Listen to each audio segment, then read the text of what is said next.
అందరికీ నమస్కారం. నేను మీ శిరీష, జనసేన పార్టీ తెలంగాణ. జర్నలిజం ముసుగులో తమ్ముడు రఘు కొంచెం అన్న బుద్ధి ఉందా నీకు?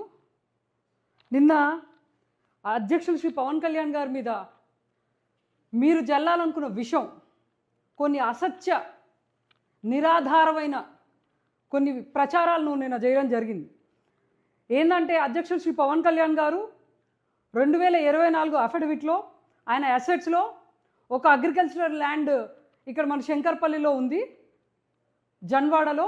ఆ ల్యాండ్కి సంబంధించినటువంటి ఒక వివాదాన్ని ఆయన ల్యాండ్ కబ్జా చేశారని, అదేవిధంగా చెరువు అదొక కోడి చెరువు పరిధిలో ఉంది, ఆ చెరువుని అధ్యక్షుడు శ్రీ పవన్ కళ్యాణ్ గారు కబ్జా చేశారని రఘు నువ్వు చెప్పడం జరిగింది.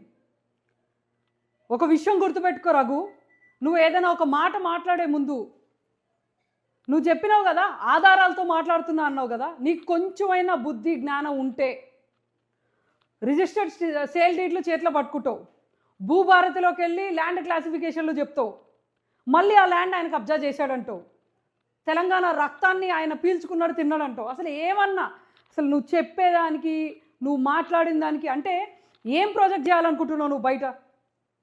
ఇప్పుడు నేను చెప్తా. ఏదైతే రఘు నిన్న ఒక వీడియో బయటకు వదిలి పబ్లిక్ డొమైన్లో నేను పెడుతున్నా, అధ్యక్షులు పవన్ కళ్యాణ్ గారు శంకర్పల్లిలో ఒక ల్యాండ్ని, ఒక చెరువుని కబ్జా పెట్టిండని చెప్పినావు. ఈ విషయం నువ్వు తెలుసుకోవాలి రఘు. అధ్యక్షులు పవన్ కళ్యాణ్ గారు ఏదైతే శంకర్పల్లిలో ఆయన కొన్నటువంటి 10 ఎకరాల భూమి ఏదైతే ఉందో అది 15/12/2014 చట్టబద్ధంగా తెలంగాణ రిజిస్ట్రేషన్ యాక్ట్ కింద section 54 transfer of property act 1882 కింద ఆయన ల్యాండ్ సేల్ జరిగింది. రైతుల దగ్గర నుంచి, కొంతమంది పట్టాదారుల దగ్గర నుంచి ఆయన ఆ పట్టా భూమిని కొనుక్కోవడం జరిగింది. అయితే మళ్ళీ ఇక్కడ ఇంకోటి గమనించాలి నువ్వు, రిజిస్ట్రేషన్ యాక్ట్ 1908 ప్రకారం రిజిస్టర్డ్ సేల్ డీడ్ అధ్యక్షుడు శ్రీ పవన్ కళ్యాణ్ గారి పైన రావడం జరిగింది. నువ్వు ఇక్కడ ఒక మాట అర్థం చేసుకో. రిజిస్టర్డ్ సేల్ డీడ్ ఉండడం అంటే అర్థం ఏంటి? ఏం చెప్తోంది? రిజిస్టర్డ్ సేల్ డీడ్ ద్వారా కొనుగోలు చేసిన భూమి చట్టబద్ధమైన యాజమాన్యపు హక్కును కలిగిస్తుంది. ఆ హక్కు ఈ రోజున అధ్యక్షుడు శ్రీ పవన్ కళ్యాణ్ గారికి ఉంది. కాబట్టే అంత ధైర్యంగా ఆయన అఫిడవిట్లో ఆయన నిజాయితీగా కష్టపడి చెమటోర్చి సినిమాలలో సంపాదించిన డబ్బులతో ఒక ఇన్వెస్ట్మెంట్ లాగా ప్రాపర్టీని కొన్నారు. అదే ప్రాపర్టీని ఆయన అఫిడవిట్లో చూపించాడు. ఆయన ఎక్కడా కూడా దాన్ని దాచలేదు, లేకపోతే దొంగతనంగా కొనలేదు. ఈ విషయాన్ని నువ్వు గమనించాలి. అయితే ఇంకొక అంశం, మీరు చెప్పిన అంశం ఏంటంటే ఈ ఎంటైర్ ఈ 10 ఎకరాల భూమి కూడా 706 అనే సర్వే పరిధిలో ఉంది. అది పబ్లిక్ డొమైన్లో ఈ రోజుకి మనకి పబ్లిక్ డొమైన్లో అవైలబుల్ ఉంది. అది ఏదైతే ఉందో దాన్ని నువ్వు చెప్తున్న మాట ఏంటంటే అది మొత్తం కూడా ఎఫ్టిఎల్ పరిధిలో ఉంది. ఇది పవన్ కళ్యాణ్ కబ్జా చేశాడు, ప్రజల సొమ్ము తిన్నాడు, తెలంగాణ యొక్క ప్రభుత్వపు ఆస్తిని దోచుకు తిన్నాడు. కొంచెమన్నా చదువుకున్నాడు అయితే, అంటే నీకు చదువు తెలుసుంటే, అసలు ఫస్ట్ నువ్వు తెలుసుకోవాల్సిన ఒక విషయం చెప్తా. నేను చెప్పబోయే ముందు ఏదైతే ఈ హైడ్రా వచ్చింది, హైడ్రా వచ్చాక అసలు ఈ ఎఫ్టిఎల్ అంశం మీద మనం క్లియర్గా ఒకసారి చూద్దాం. ఇది ఈ హైడ్రా కమిషనర్ రంగనాథ్ గారి మాటల్లోనే విందాం.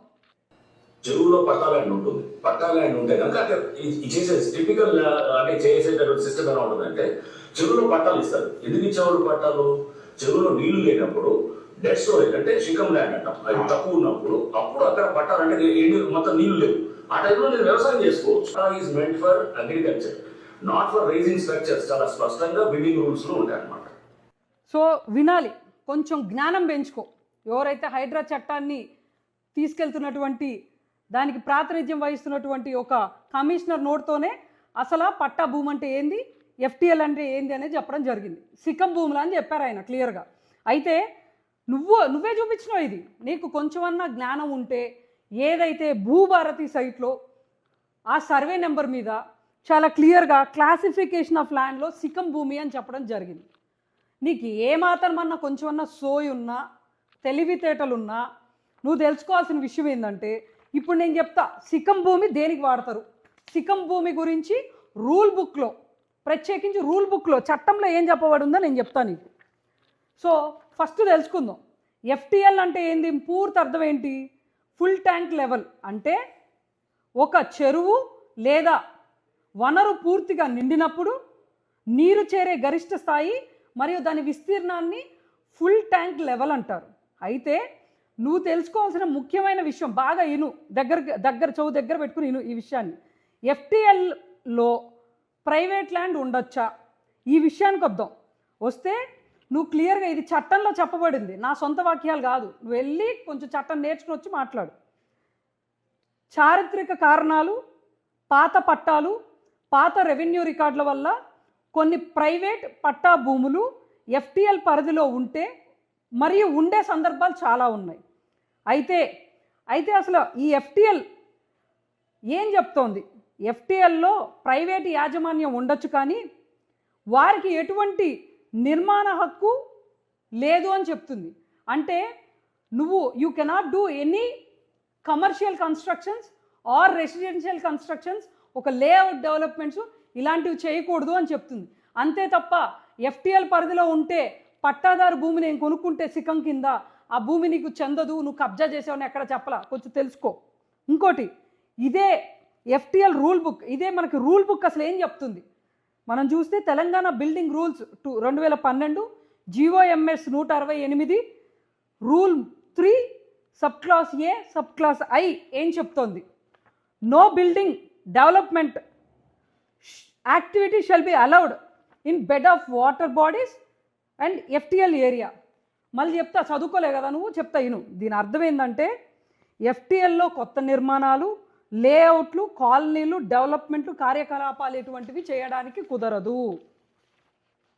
కానీ ఇదే రూల్ కూడా ఎక్కడ ఏం చెప్తోంది? ఇదే రూలు ఎఫ్టిఎల్లో ఉన్న ప్రైవేట్ భూమి, ఆ ప్రైవేట్ భూమికి ఓనర్ ఉండడు, ఆ పట్టాదారుల కింద నువ్వు ఓనర్ కావు, నువ్వు కబ్జా చేసావని ఎక్కడ చెప్పట్లా, అది గుర్తుపెట్టుకో. ఇప్పుడు మనం వింటే హైడ్రా కమిషనర్ గారు చెప్పింది కూడా ఏంటంటే, patta may exist, patta is mean for agriculture not for raising permanent structures. అంటే అక్కడ ఎటువంటి కన్స్ట్రక్షన్స్ కూడా చేయకూడదు, ఇది కేవలం పట్టా ఉన్నటువంటి భూమి, సిఖం భూమి కేవలం అగ్రికల్చరల్ పర్పస్కి యూజ్ చేసుకోవచ్చు అని క్లియర్గా చెప్పబడింది. అది ల్యాండ్ ఓనర్ రైట్స్, గుర్తుపెట్టుకో. పట్టా ఉండొచ్చు, వ్యవసాయం చేయొచ్చు, కానీ నిర్మాణాలు చేయడానికి కొన్ని ప్రత్యేక నిబంధనలు ఉంటాయి. ఇందాక నీకు చెప్పినట్టు తెలంగాణ బిల్డింగ్ రూల్స్లో 2012లో rule 3 sub class A sub class I ఏం చెప్పబడుతుందంటే, నిర్మాణాలపై పరిమితులు ఉంటాయే తప్ప ఇది ఎఫ్టిఎల్ పరిధిలో ఉన్నంత మాత్రాన ఒక ప్రైవేట్ ల్యాండ్లో ఎఫ్టిఎల్ పరిధి ఉండదు అని ఎక్కడ చెప్పట్లా, ఇది తెలుసుకో. అయిపోయిందా? ఇంకో విషయానికి వస్తా, నువ్వు చెప్పిన విషయమే. పవన్ కళ్యాణ్ గారు ఈ ల్యాండ్ని సబ్ డివిజన్స్ ఎందుకు చేసిండు? ఒకటేసారి మ్యూటేషన్స్ ఎందుకు చేయించుకోలేదు? అరే కొంచెం అన్నా ఏమన్నా, అసలు నువ్వు ఏం మాట్లాడుతున్నావు, ప్రజలకు ఏం చెప్పాలనుకుంటున్నావు? సెన్స్ ఉందా నీకేమన్నా? ఆయనకున్న 10 ఎకరాల భూమిని సబ్ డివిజన్స్, మ్యూటేషన్స్, మల్టిపుల్ ఖాతాసు, ఇవి నువ్వు మాట్లాడిన మాటలు. వీటికి నేను క్లారిఫికేషన్ ఇస్తా. తెలంగాణలో ప్రత్యేకించి Telangana rights in land and pattadar passbook act 2020 section 5 section 7 ప్రకారం mutation, sub division, partition, revenue record updation, అదేవిధంగా అన్ని చట్టబద్ధమైన రెవెన్యూ ప్రక్రియలు చేసుకోవచ్చు. అదేవిధంగా ఇంకో మాట అన్నావు నువ్వు, ఏం మాట్లాడినావు అంటే, ఒక గ్రామంలో ఆయనకున్న 10 ఎకరాల ల్యాండ్లో ఆయన పేరు మీద 2 ఖాతా నెంబర్లు ఉన్నాయంట. అది నువ్వు ఒకటేసారి చేయించుకోలేదేమో, అధికారులకు నువ్వేమన్నా లంచం ఇచ్చుడు లేట్ చేసావేమో, నోటికి అడ్డు ఆపు లేకుండా ఏదొస్తే అది పిచ్చిగా వాగావు. ఒకసారి అసలు నీలాంటి ఒక వీడియో చేసేటప్పుడు నువ్వేం మాట్లాడుతున్నావో చూసుకో. సో దీనికే వస్తున్నా విను. నువ్వు చెప్పిన దాని ప్రకారం ఒక వ్యక్తికి ఒక ఊర్లో ఒక ఖాతా నెంబరే ఉండాలి. ఏమన్నా నీకు వచ్చి తెలంగాణ రెవెన్యూ రికార్డ్స్ రచించేటప్పుడు నీ చెవులో చెప్పిర్రా ఈ మాట? సిగ్గుందా? తెలుసుకుని మాట్లాడొద్దా? బుద్ధి లేదా నీకు? విను. ఏ వ్యక్తి అయినా కూడా, మళ్ళీ చెప్తున్నాను, చట్టంలో చెప్పబడిన దాని ప్రకారం రైట్స్ ఉన్నాయి. Telangana rights in land and pattadar passbooks act క్లియర్గా చెప్పబడింది. ఒక వ్యక్తికి ఒకటే పట్టాదారు నెంబర్ ఉండాలని రూల్ లేదు. We can